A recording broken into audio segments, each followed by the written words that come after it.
The Fable Archive, Record 4, Case File, The Weeping Wood. Primary subject, Elisa, designation, Weaver of Silent Threads. Secondary subjects, 11 Swans, Winged Kin, identities merging and draft revisions. Status, forest samples exhibit emotional bleed-through, crying heard from non-biological matter. Archivist warning, threads retrieved from this record may attempt to bind skin. Handle with care. Welcome to Twilight Fables. The Wild Swans. The Weeping Wood begins as all corrupted records do, with a memory that should have been a doorway, but was instead a lock. Elisa's exile did not start with words, for words had long since loosened their meanings in the kingdom where she lived, syllables sliding out of mouths like insects from rotted bark. Her stepmother, a woman stitched from silks that clung like dried petals, had whispered to the king that his children were ungrateful, that their laughter rusted the palace iron, that they should be remade. And the king, hollowed by grief and lulled by the sound of her voice, allowed it.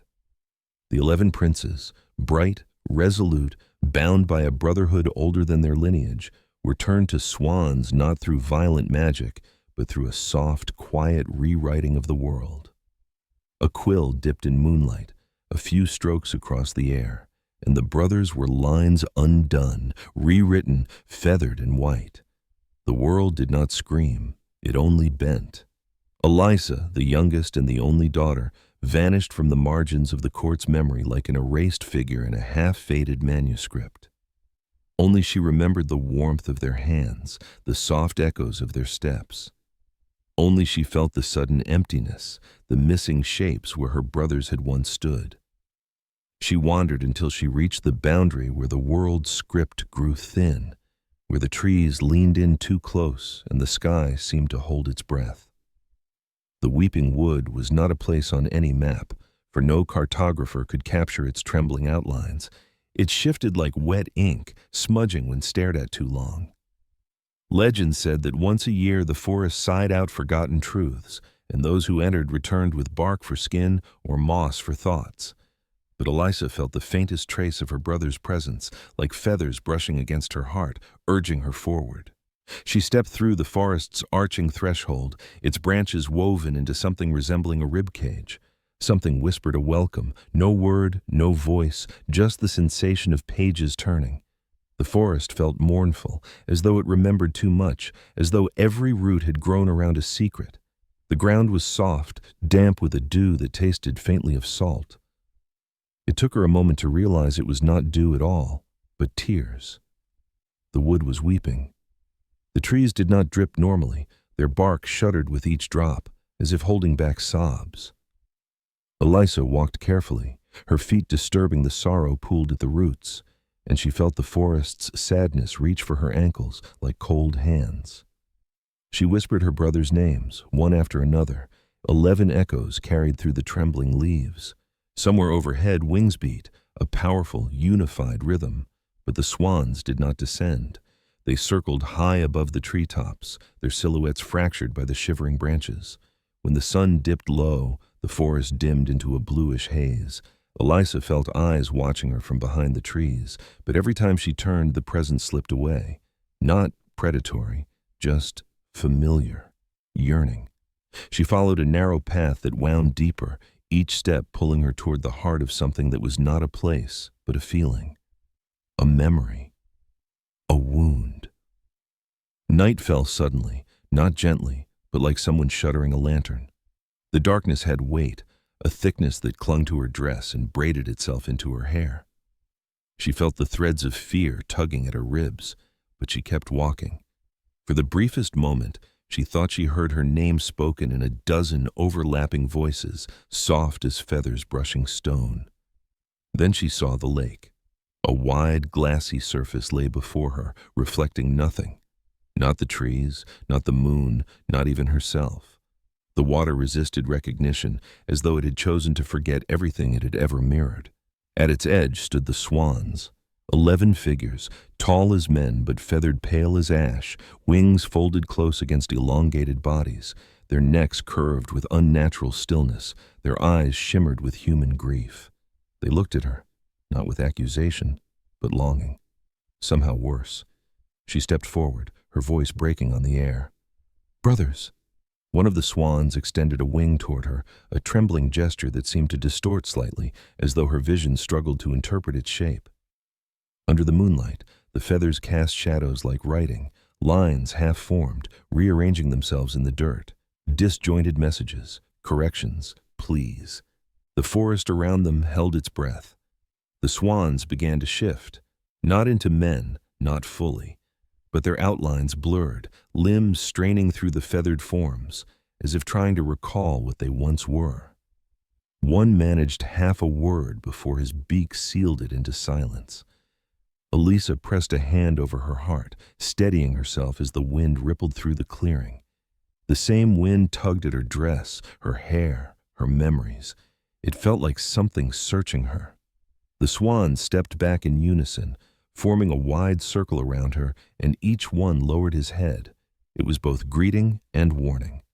Elisa reached out to touch one, but a sharp sting pricked her fingers. She pulled back. A thin silver thread hung from the swan's wing, swaying like a living strand of moonlight. It curled toward her, wrapping gently around her wrist before dissolving into her skin with a faint warmth. She gasped as images flooded her mind, not memories, but fragments of rewritten history. The palace halls twisted into labyrinths of ivy, her stepmother's face thorned and wilted, the swan's wings inked with spellwork she could not decipher, and at the center of it all, a loom, a great towering structure carved from bone and root, its spindles dripping with threads white as feathers, red as sunset, black as midnight. It pulsed like a heart. The vision dissolved, leaving Elisa trembling. She understood then, not fully but enough, that the forest wanted her to weave something, to mend the broken forms of her brothers, to reverse the quiet corruption that had reshaped them. But the wood was alive in a way no forest should be, and it looked at her as though it already knew the price. A crack echoed behind her. She turned sharply. A tree had shifted, its trunk bending unnaturally, its branches arching downward like fingers. Its bark peeled back slightly, revealing not wood, but tightly wound threads beneath, threads the color of old tears. The forest was made of weaving, or of things that had been woven into it, and some of those things were trying to speak. Her breath fogged the air. "What do you want from me?" she whispered. The tree shuddered. A tear rolled down its trunk, then another, then dozens. The sound of weeping swelled, rising from all around her, echoing against the blank lake. The swans spread their wings and cried out, an agonized chorus, and the lake rippled for the first time, reflecting something at last. A figure standing behind Elisa, tall, veiled, watching. She spun toward it, but the figure vanished, leaving only the faint impression of footsteps pressed into the wet earth, footsteps leading deeper into the forest. The swans lowered their heads, urging her to follow. Elisa clenched her trembling hands, feeling the warmth of the dissolved thread still lingering beneath her skin, and stepped toward the unknown. Somewhere ahead, something waited to be rewoven or undone. Elisa followed the trail of footprints into the deepening dark, each step pressing her further into the trembling heart of the weeping wood, where the air thinned and the trees leaned close enough that their branches brushed her shoulders like questioning hands. She tried not to flinch as the threads beneath their bark pulsed faintly, as though the wood's sorrow beat in slow sync with her own heartbeat. The warmth lingering under her skin from the swan thread guided her forward, tightening whenever she hesitated, almost tugging her deeper. Behind her the lake fell silent again, its surface returning to its blank reflective void as the swans retreated into the shadows, their presence lingering only as the soft rustle of feathers brushing against somewhere they no longer fully occupied.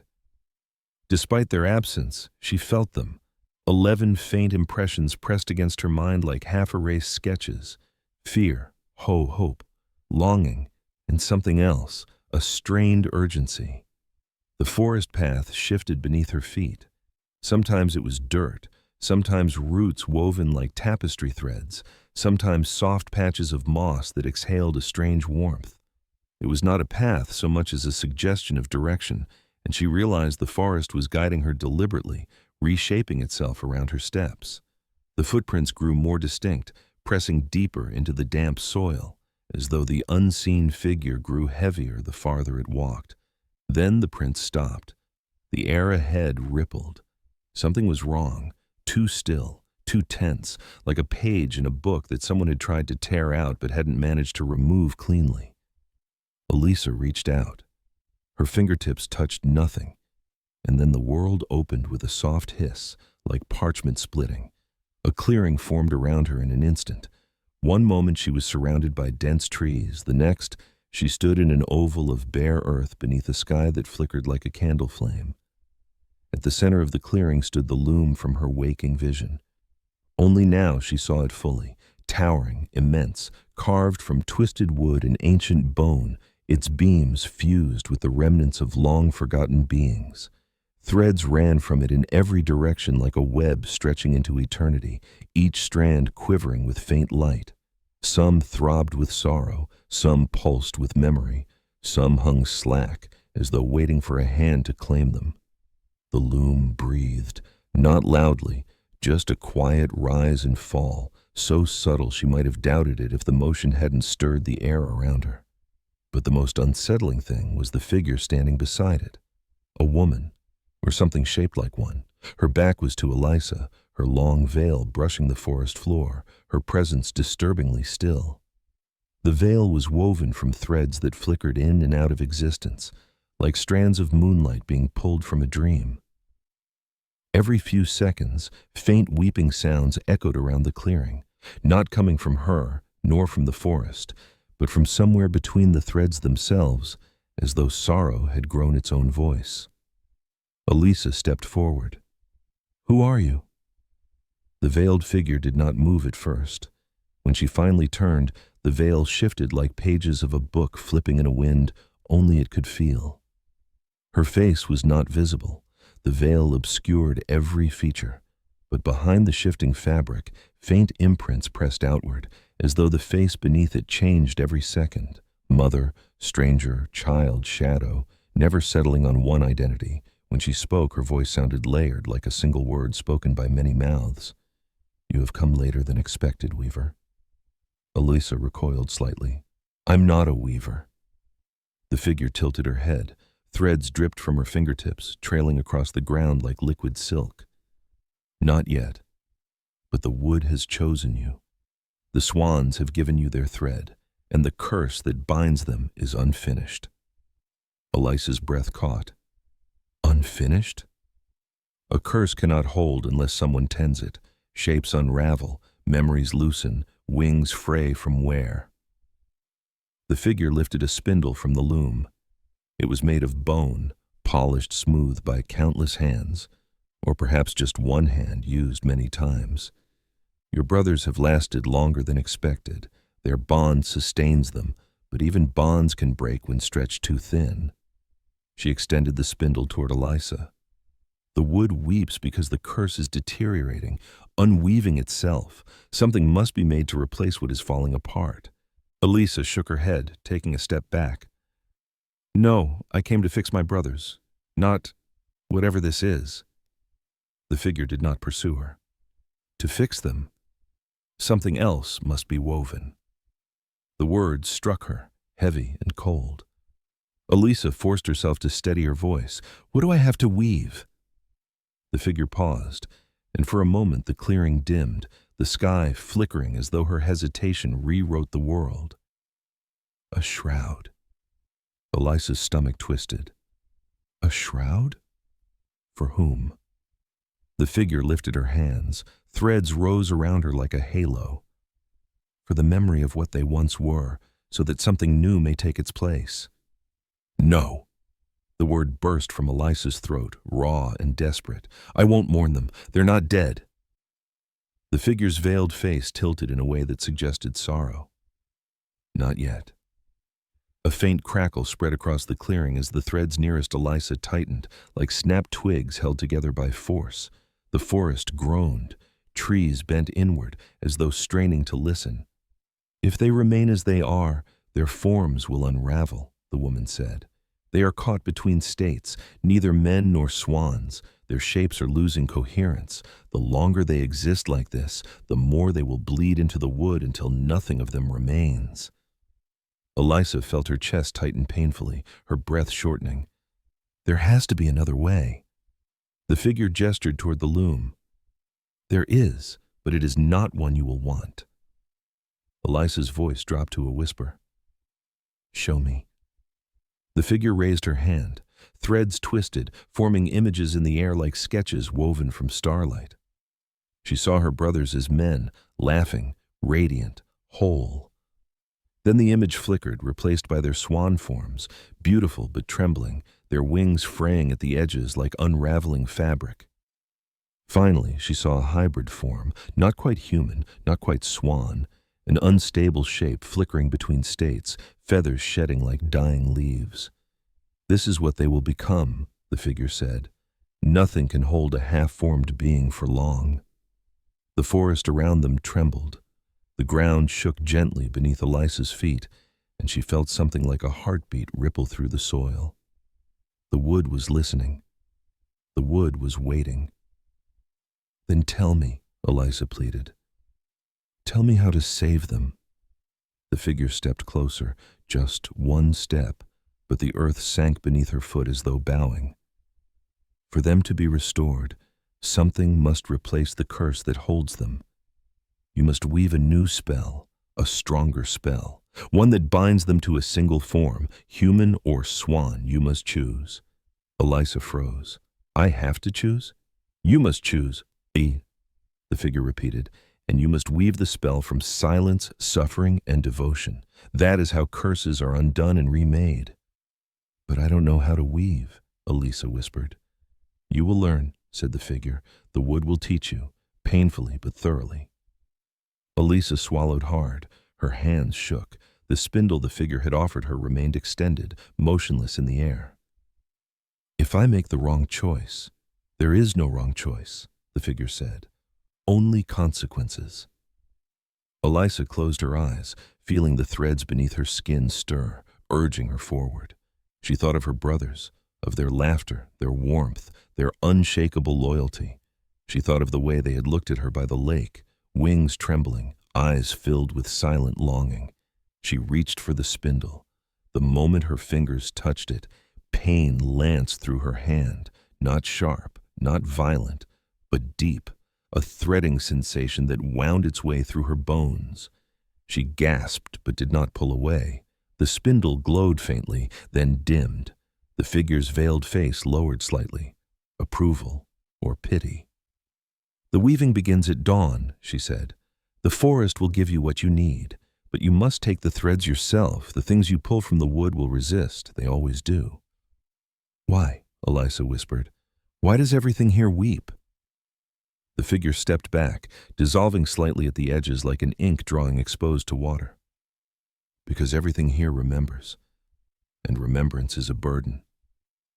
With that, she faded entirely, unraveling into a drift of luminous threads that sank into the earth. The loom shuddered, its beams creaking softly. Elisa stood alone in the clearing, spindle in hand, the silence pressing in on her like a closing fist. Then the trees began to whisper. Not words, just sound, mournful and low. She understood. Dawn would come soon, and she would have to choose which threads to tear from the forest's sorrow to begin her weaving. The weeping wood trembled around her, as if in anticipation of the pain she was meant to inflict. Dawn seeped into the weeping wood like ink bleeding through thin paper, pale and unsteady, illuminating nothing so much as the trembling of the trees. Elisa stood beside the vast loom, the spindle clutched tightly in her hand, feeling the forest breathe uneasily around her. The threads beneath the bark pulsed faintly, glowing as if awakening to some ancient obligation. Her heart thudded with the grim knowledge that the choice she made here would decide the shape or unshape of her brothers' lives. The trees wept more softly now, as though holding back, watching. The swan thread in her veins hummed, urging action. The loom exhaled a long, slow breath, and Elisa understood. It was time to gather the threads. She stepped toward the nearest tree. It bent forward as though recognizing her, its branches lowering like arms offering an embrace she dared not accept. Under its bark, she saw the lines of woven sorrow shifting, waiting. Elisa reached out, pressing her palm against the trunk. The moment she touched it, warmth seeped into her skin, a pulse, a whisper, then pain. Threads writhed beneath the bark, resisting her. She pushed harder, fingers sinking into the surface as though into wet clay. The wood shuddered and the weeping intensified, echoing through the clearing in overlapping waves. Elisa gritted her teeth and pulled. A thread slid free, thin, silver, vibrating with grief so deep it seemed to age her bones. The moment she tore it free, the tree exhaled sharply, its sobbing softening into an exhausted sigh. She stumbled back, clutching the trembling thread, her mind flooded with visions. A mother bird watching her eggs roll from the nest, a child searching for a lost friend beneath moonlight, a king grieving so deeply he forgot his own children, the sorrow of the world woven into strands. She carried the thread to the loom. It tightened around the spindle of its own accord. The loom groaned, recognizing the offering. The forest around her responded too, branches dipping, roots shifting, trunks tilting as though directing her toward the next source of thread. Elisa moved from tree to tree, each one giving up a strand only through pain, their weeping sharpening with each extraction. Some threads burned, some froze, some pulsed with memories not her own.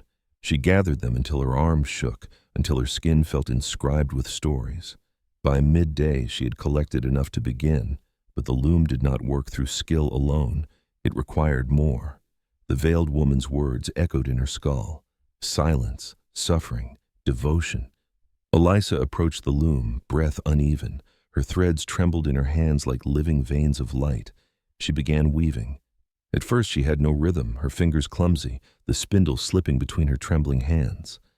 But the loom guided her, its great beams sighing as threads formed patterns she didn't understand but felt somewhere deep beneath her ribs. She lost track of time.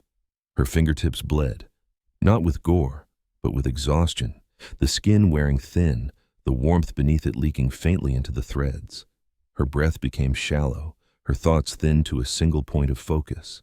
The forest wept with her, its soft sobs matching her own strained breathing. She wove through silence, her voice unused for hours, the air heavy with the hush of old grief. She wove through suffering, the threads resisting, the loom groaning as though bending under the weight of centuries. And she wove through devotion, every movement powered by the image of her brothers, their wings trembling, their eyes aching with memories that could not be spoken. The sky shifted from gold to blue to black again, but Elisa did not stop. At last the pattern formed, a broad, luminous tapestry shimmering with sorrow and hope in equal measure. It did not resemble a shroud, it resembled a chrysalis. The loom stilled. The clearing held its breath. Elisa stepped back, weak-kneed, the spindle slipping from her grasp. The newly woven form hung suspended from the loom's top beam, its surface shifting faintly as though alive. Something stirred behind her. She turned. The 11 swans stood at the edge of the clearing, their wings half spread, their eyes luminous with fear and longing. They approached as one, forming a circle around the loom, their bodies tense. The chrysalis pulsed. A faint light shivered across its surface. The clearing dimmed. The trees leaned closer, their branches trembling. The swans let out a single unified cry, a call that echoed through Elisa's bones, full of grief, hope, terror. The chrysalis split. From within emerged not feathers nor flesh, but radiant shapes, 11 outlines, neither fully human nor fully avian, shifting like candle flames caught between two states. They hovered, suspended, shimmering with the ghost of their old forms. Elisa reached out, heart aching. "Brothers!" The shapes flickered. The forest gasped. Then something went wrong. The veil of the woman who had guided Elisa shimmered into existence on the other side of the clearing, draped between two trees like a discarded skin. It twisted as though caught in an unseen wind. The voices within it whispered, "Incomplete." Elisa felt the threads beneath her skin vibrate violently. She stumbled. The shapes above the chrysalis wavered, their forms warping, hands becoming wings, wings becoming hands, faces dissolving only to reappear. A resonance pulsed through the clearing, a low, agonized hum. The loom rattled, the tapestry shuddered, and the shapes, her brothers, began to tear apart. No gore, no rupture of flesh, just the quiet, agonizing unraveling of forms losing cohesion, dissolving into threads of light. "No, stop!" Elisa cried, rushing toward them, reaching as if her hands alone could bind them back together. Her fingertips brushed the nearest flickering shape. Threads shot from her fingers, instinctive, desperate. The shape stabilized briefly, its outline filling in, feathers resolving into fingertips, wings folding into arms. The other shapes trembled, pulling themselves toward her as though drawn by her heartbeat. She realized with horror what the forest wanted, what the loom had intended. The new spell needed an anchor, a core, a living thread. Her. Elisa screamed, not from pain but from understanding. The swan thread inside her writhed, growing hot, spreading through her veins like molten light. Her body shook. Threads burst from her skin, white, silver, shadowed, twisting upward, latching onto each of the 11 flickering forms. They fused with her, sewing themselves into her being, pulling her into the spell's center. The loom accepted it instantly. The clearing ignited with light as the threads wrapped around her, binding her to the chrysalis, binding her to her brothers, binding her to the curse. The trees wept harder, their tears falling like rain. The swans cried out, no longer birds, no longer men, but something in between, voices layered with grief. "Let me take it," Elisa whispered through clenched teeth. "Let me bear it. Let them be whole." The forest seemed to exhale. The loom thrummed with dark approval. The threads tightened. Reality twisted. When the light faded, the tapestry had vanished. The chrysalis had withered to ash without burning. 11 figures stood in the clearing, human, whole, reborn. Elisa fell to her knees, trembling. She looked up at her brothers. They stared back at her with eyes full of awe and horror. For a moment, she thought they might rush to her, lift her, embrace her. But their faces paled, their mouths parted, their gazes rose above her head. She reached up, fingers trembling, touching the thing she suddenly felt resting there. A crown woven from threads, silver, white, black, alive and humming softly, like a heartbeat not her own. The forest quieted. The loom vanished with a sigh. Her brothers stepped back. "Elisa," one whispered, voice cracking, "what have you done?" She tried to answer, but her voice emerged layered, distorted, shaped by many tones. Her own, the veiled woman's, the forest's. The air around her shimmered. Threads drifted from her fingertips like stray feathers. She understood.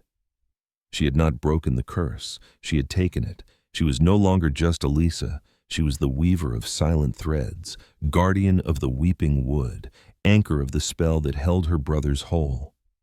She lifted her face toward the trembling trees. Their sorrow quieted, replaced by a soft reverence. She felt herself slipping, not dying, not fading, but changing into something the forest had long awaited. Her brothers cried out, but she smiled softly through the ache. "You're free," she said, her layered voice echoing through the clearing. "Live your lives. Remember me as I was." They called her name again, but the forest closed around her, threads rising like mist, wrapping her in a gentle cocoon of living weave. The last thing she felt was the crown settling deeper into her hair, the threads tightening like a vow. The weeping wood exhaled, and Elisa, the girl who had come seeking her brothers, became the quiet heart of the forest's sorrow, the one who wept in its silence, the one who held the threads so they did not unravel again. Thank you for joining us in the world of Twilight Fables. If you enjoyed this tale and want to hear more stories like this, please subscribe and hit the notification bell for more.